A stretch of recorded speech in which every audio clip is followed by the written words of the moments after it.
In this sort of climate, a recovery in shares in London... Recognise this face? It once belonged to one of the rising stars of TV news. I always say he was a golden boy. He had it all. He looked marvellous. I mean, he actually had, for a chap, really, really good looks, the sort the camera loves. But fast forward 20 years, and Ed Mitchell is frightening proof of how drink can destroy lives.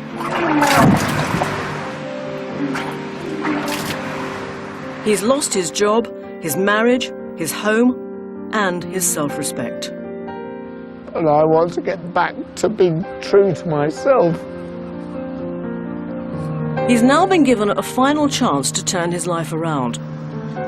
But can a man who had it all, then threw it away, really be saved? You can't.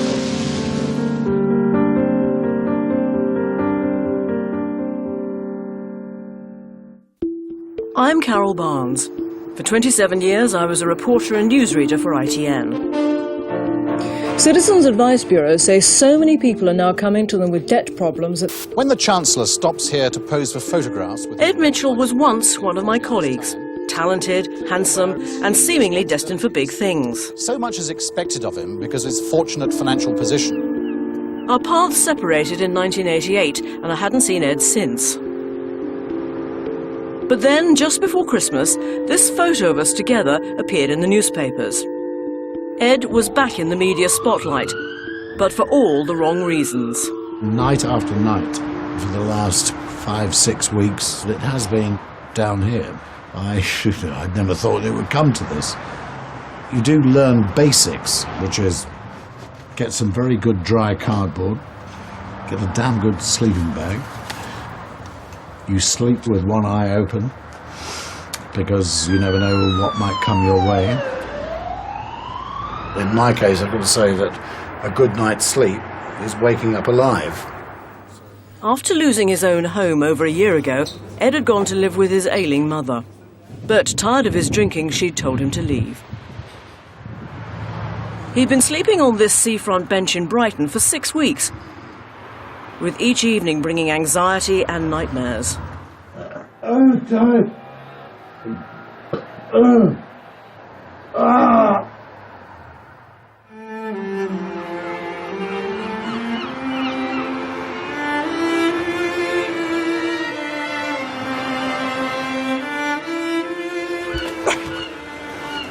Is it really Christmas Eve? I did find it cold, and truth be known, I'd rather be somewhere else. But I woke up alive, and that's always a bonus, isn't it? The story of Ed's spectacular fall from TV star to homeless alcoholic had shocked me more than most. I wanted to find out how it had all happened. So, on Christmas Eve, I set out to find Ed. It's a difficult way to sleep, but it really was the only alternative, the only way forward. And you're sleeping on this bench? Just there. Blimey. Ed's appearance may have changed since we worked together, but some characteristics haven't. These figures by themselves do not... In the 80s, TV newsrooms had their share of hard drinkers. But even then, Ed's habit stood out. Rather more sophisticated punter. Ed Mitchell, News at 10, The City. I've seen you, I think, drinking in the morning. No, that's not normal, even in those days. Not normal, but not unknown. And yes, of course, I've confessed to the fact that I had a drink problem. Broadcasting live, you must know this, makes you a bit nervous. It produces adrenaline. And one way of self-medicating is to actually use alcohol to make you seem more extrovert, and secondly, to bring you down from the last broadcast that you made. Did you feel then that you needed a drink to get through the live broadcast? Good Lord, yes. Everybody who worked close to him became aware after a time that he had a drink problem. I don't know how much he had to drink before he fell over, but he was drinking an awful lot. But however bad Ed's habit was then, it's far worse now. He drinks around 150 units of alcohol a week. That's 75 pints of beer, 16 bottles of wine, or 4-litre bottles of vodka. I've got to say, after a night on the streets, the one thing I do look forward to is actually having a drink in the morning, currently anyway. But this is the first stop, cheap booze, and close to where I sleep. Ironically, the park bench where he does sleep is just around the corner from here. The house he once shared with his wife Judy, son Freddie, and daughter Alex. As dad, how was he with the children in those days? He was marvellous, wonderful. You know, he was totally involved with them when they were babies and toddlers, and we had great family outings. We were always doing things at the weekend, always out in the country or having picnics, and, you know, things couldn't have been better. But trouble was stirring. Although earning around £100,000 a year, Ed was spending much of it on drink and gambling. The debts started to mount. I mean, the whole problem actually began fairly slowly. 1 or 2 credit cards. I was actually paying the mortgage on credit cards. At that stage, did have 25 credit cards. And the minimum eventually turned out to be about £1,000 per month on each. And it did build up to a debt of about 250,000, £250,000, you know. Ed's debts finally forced the family to sell the house in 2003. Over the next 3 years, they moved to rented accommodation and downsized again in a desperate bid to stave off bankruptcy.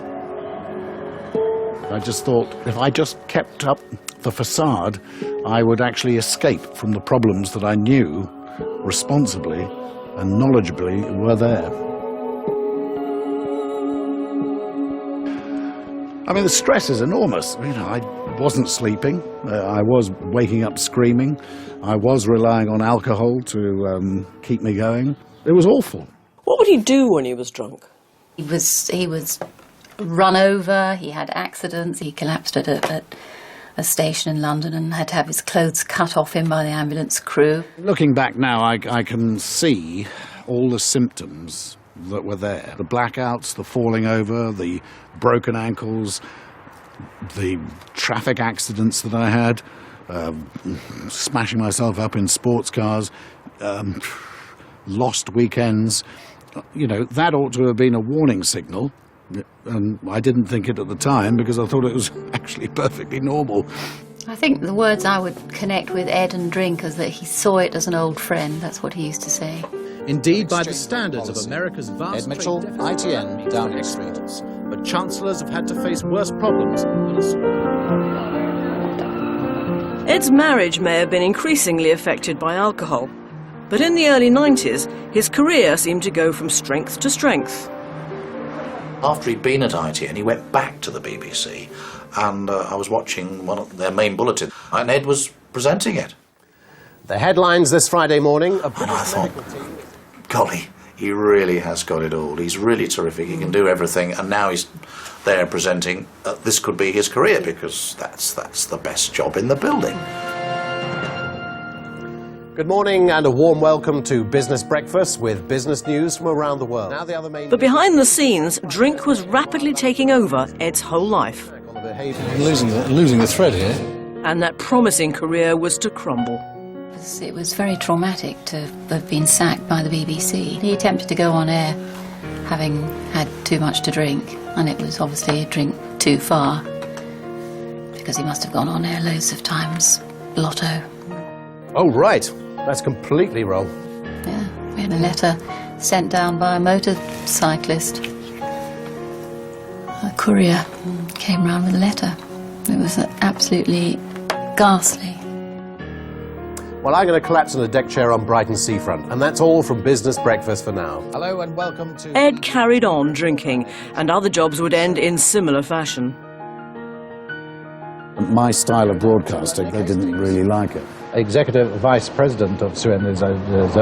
It's probably beyond my pocket, and I certainly wouldn't get my Dalmatian in the back of it.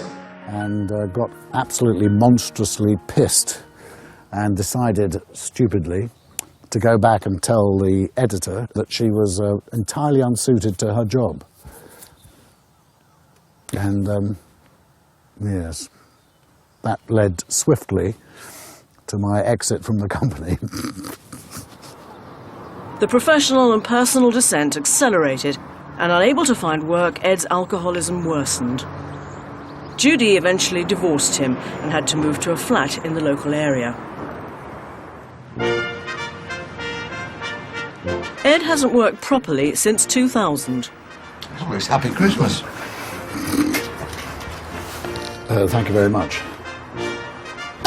Very keen on recycling. He now lives on £52 a week job seekers allowance, most of it spent on alcohol. I think today, Smirnoff. Shall I tell you what the truth is about this? Is that vodka is the best of all drinks because it hits the spot that much more quickly.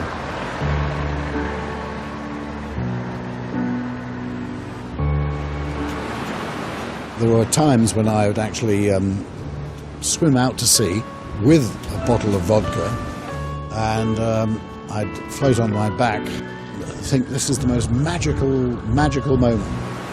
Vodka through your bloodstream, looking up at the sky, thinking of nothing except the freedom of the soul and looking up into the blueness. Depending on the tide, it was a close-run thing whether I ever got back to the shore or not.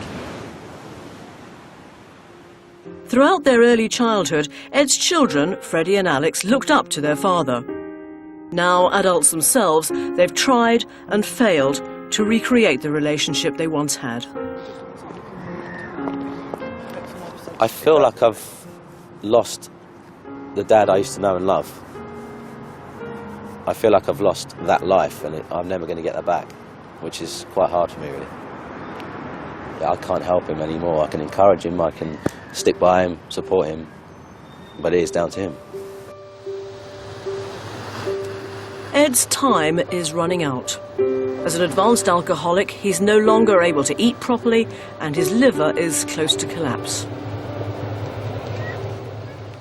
I hid my drinking by being secretive. And any alcoholic out there will know that you have to create a private life. The thing about creating a private life to cover up your drinking is that you're not true to yourself. And if you're not true to yourself, then you're not really a real person. And that's the awful thing, is that you actually lie to yourself. You lie to yourself, and you no longer exist as a real...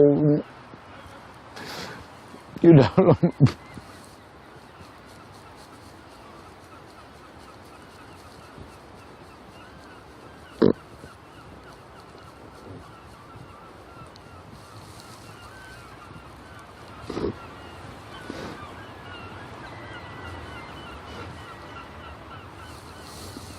You no longer exist as a real person to yourself. And the only thing that matters, is that you're true to yourself.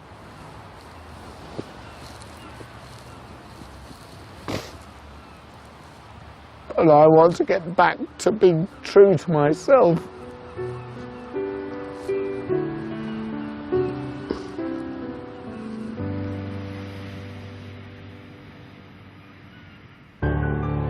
As Christmas Eve draws to a close, Brighton shoppers buy their last-minute presents and head home. Ed has a choice, to either sleep on his normal park bench or head for a homeless person's refuge. The night shelters are actually not that I'm being picky or choosy, but it's not a very nice place to stay. Violence, screaming. I've got to say, from my point of view, unless the temperature falls to a certain level over a certain period of time, I'd rather be out in the cold and the open air than in that sort of atmosphere. But as the December temperature drops, Ed decides it may be more comfortable indoors. Have you got any room accommodation tonight at all? Yeah, we've got the night cafe open tonight. Lovely. It's not a room, it's just a bed in a hall with Okay. beds on that. So Thank God for that. What's your name, please? Ed Mitchell. Though my soul may set in darkness, it will rise in perfect light, for I have loved the stars so fondly, I will never be fearful of the night. It is a piece of poetry that has kept me going.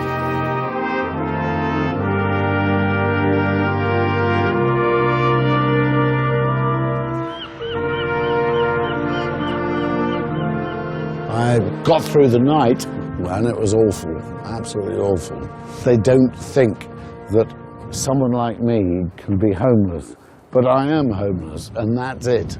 They're street tramps, they're violent people, and I was, last night, threatened with violence. Well, they were going to beat me up, they were going to, you know. I'm getting to a low, of course, you know that, don't you?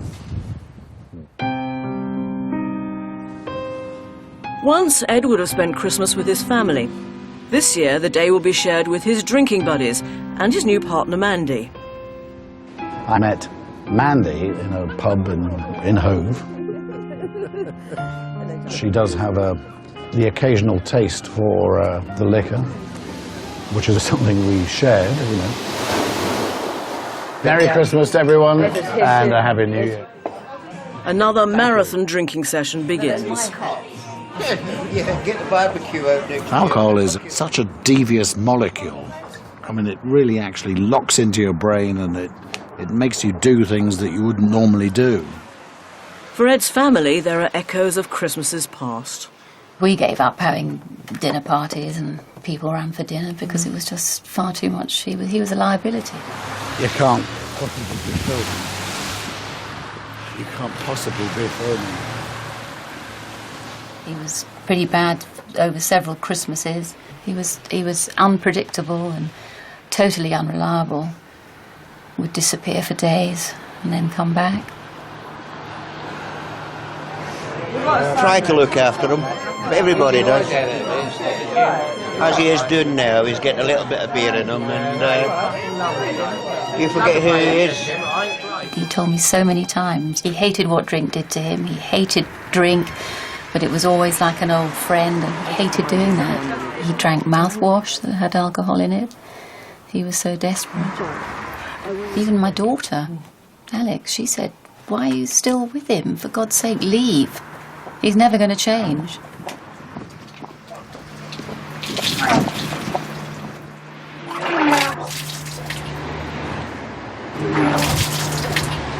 This is as low as a person can get. Alcoholism gets a grip on you to the point where it actually changes your life and ruins your life. I don't give a anymore. I don't give a anymore. Ruins your life. I don't give a anymore.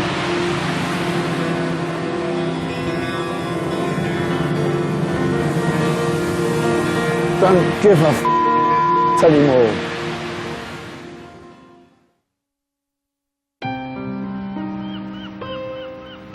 The following morning, Ed wakes up with little knowledge of what happened the day before. What he does know is that he's destroying his life. I mean, if this carried on, I'd be dead, quite honestly. I'd be dead. Dead. I mean, you can't sleep rough night after night without your health deteriorating. You can't. It will kill you. It will kill you. Following Ed's life over the past few days has been distressing and unnerving. But I'm not the only one who's been moved by his story. Former alcoholic and cocaine addict Dan Butcher is founder of an addiction support group. I was sitting in my brother's house. I read an article in the Mail on Sunday and saw a picture of somebody that I recognised lying on a park bench. And I was shocked to see that it was Ed. Ed had interviewed me some years ago on CNBC. He's lost his career, he's lost his family, he's lost everything, and just felt compelled that I had to try and help. Dan has offered Ed a presenting job on the Recovery Network's new TV channel. The only proviso is he must accept their offer of rehab at the Priory first. This is a lifeline Ed can't afford to throw away. My main motivation is selfish. I'm sick and tired of being sick and tired. But another motivation is to win back the respect of my children. The alcoholic hopes that they never hurt someone, but in truth, they do. I just hope that I have woken up and I'm not in denial, and for all those that have been hurt, I say, well, I'm sorry.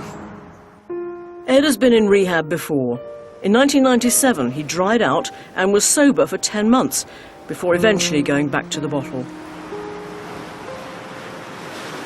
Why would you promise to your young son that you're going to get better, and then do it countless times? And he'd look at me crying, looking into my eyes, saying, this is it, this is the time I'm going to end it.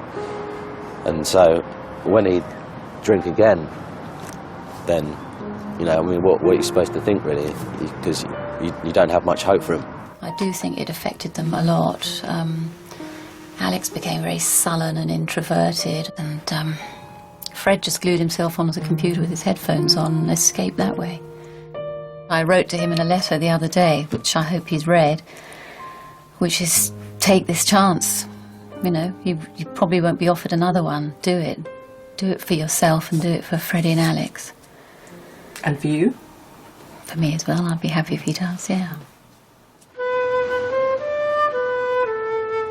As 2007 draws to a close, the possibility of a new life for Ed beckons.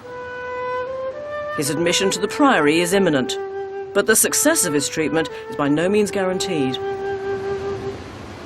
Alcoholism is fundamentally a disease of the brain, and it's a survival technique. And people use and then abuse substances, and in Ed's case alcohol, to the point where the brain without it is a very scary place. If he relapses, God forbid, how long is he going to survive? Potentially not very long. I've worked with people whose liver functions are so diminished that another drink will kill them, and Ed is very likely one of these people. I have had this long love affair with alcohol, and I'm having to say goodbye.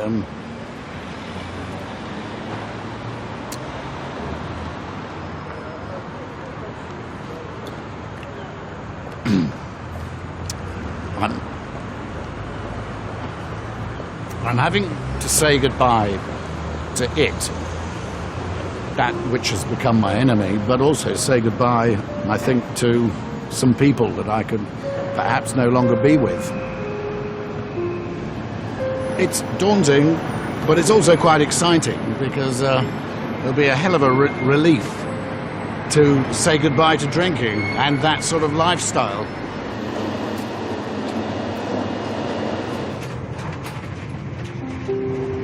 Ed's descent into addiction and illness has been a tragic and terrifying journey. But he's not alone. In Britain, it's estimated that 1 in 20, that's 3 million people, are alcoholics. For Ed, the next journey could be even tougher.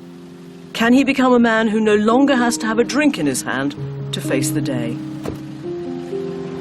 Traditionally, no one goes into the Priory sober, so I'm just going to have my last slurp of the demon booze, and that's it.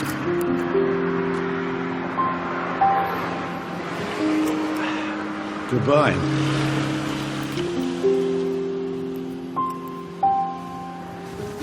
If it doesn't work this time, then that's the end.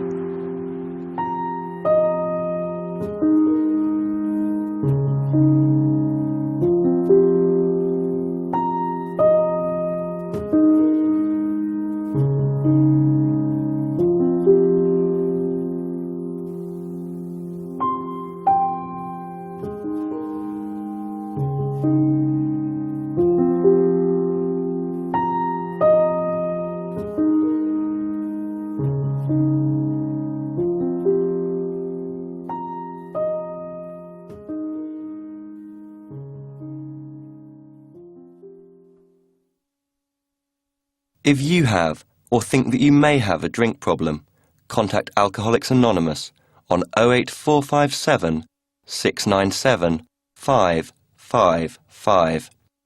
Addicts or anyone affected by addiction can find support online from the Recovery Network at www.trntv.co.uk.